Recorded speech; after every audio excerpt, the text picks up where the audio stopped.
space forms one. The space leads one into certain expectations. A great Gothic cathedral, for instance, its soaring height lifts the spirit. Church architecture is crucial to worship, and it helps form one's soul, it seems to me. It has a material impact on the spiritual. That's a great Catholic principle, as a matter of fact, that the spiritual is mediated to us through the material.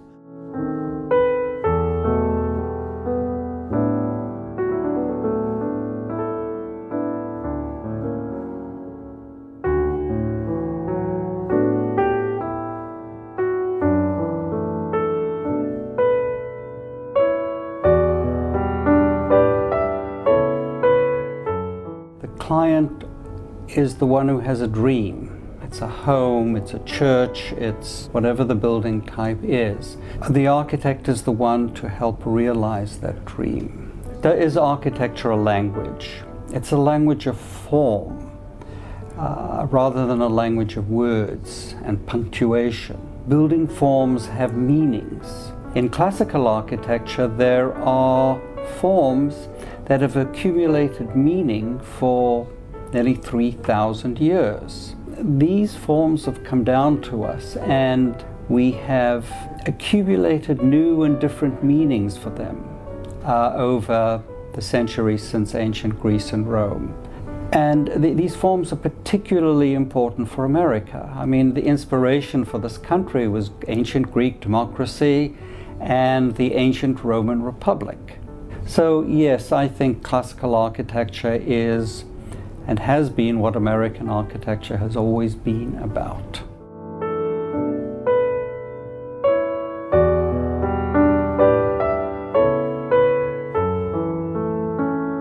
Architecture affects every single person, whether they want it to or not. And in this sense, architecture is the most enculturating of the arts. Specifically with regards to a church, language is very important, especially in a Catholic church where the teachings of the church are so particular. The church building really, and it has been described repeatedly throughout time, as a catechism in stone. And so if we think of the best model of a church as being a catechism, a building that explains the faith, then how are we going to explain the faith?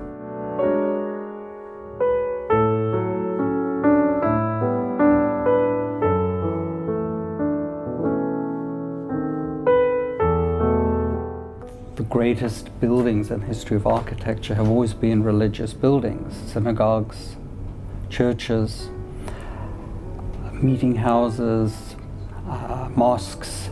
These are the greatest buildings of their culture and their time. So building a church is a privilege. How might the new St. Paul shape the community? Well, I think it might give the Catholic Church a stronger visual identity in the community. I think it might bring more people to the church because it's a nobler building and it's more inspiring and uplifting to be in. I mean, that's what every architect of a church dreams. I think that architecture, it's a language and it tells people who we are, but it also, as we use buildings, it reinforces our sense of who we are. It reinforces the community's sense of who it is, what it stands for, what it believes in, and what its ideals are. That's what I think architecture can do for its community.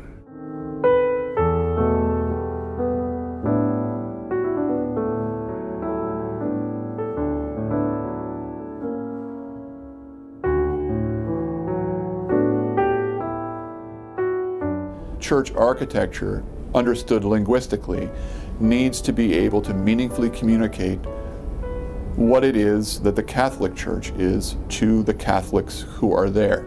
The experience of the person in the pew and the priest at the altar is directly related to the ability, the fluency of the language of the building that they're in. Ultimately, one needs to get back to the very first principles of what is the church.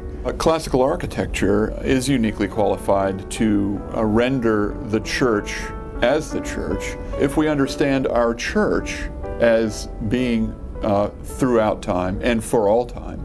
Then we can have a stronger appreciation for the validity and indeed the value that classical architecture brings to the church.